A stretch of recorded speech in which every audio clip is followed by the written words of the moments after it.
So I've learned the hard way in Vegas not to throw good money after bad. So I've also learned to just keep making the same bets that work. Last year, I rode the Atlanta Hawks to more money in the postseason than I deserved.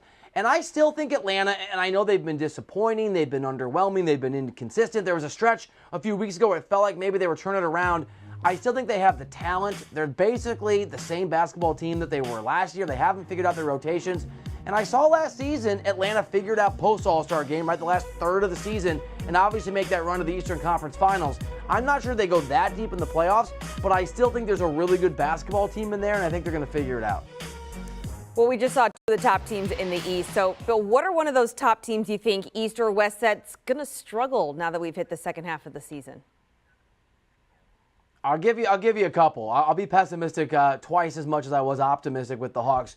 The first is the Utah Jazz, and I know they haven't lived up to postseason expectations in the past, but there was a sense this year from some folks around the NBA maybe they'd break through. The West is obviously a lot softer than it used to be. Look at the Lakers and AD's injury and how wide open it feels with LeBron not having a competitive team anymore.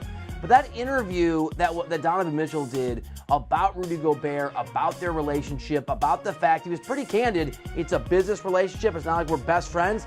To me, that speaks to some of the things we've heard over the years, that the chemistry in that locker room just isn't working out. So I'll take Utah, who's really good on paper. That's a good basketball team to disappoint again. And I'll just throw in quickly, I do think there's a chance for Philly to be very disappointing. I know Harden is very exciting. He's won an MVP, but he's never performed at a high level in the postseason consistently enough when he was the guy to get his team to the finals. And while things could go well, I do think the team we saw tonight play really well could trip up a little bit with the expectations meets trying to blend in James Harden when he arrives after the All-Star game. We also have to wonder how that's going to affect their chemistry throwing in a star like Harden. So a lot to keep our eyes on in the second half of the season. Bill Reiter, thank you for the insight.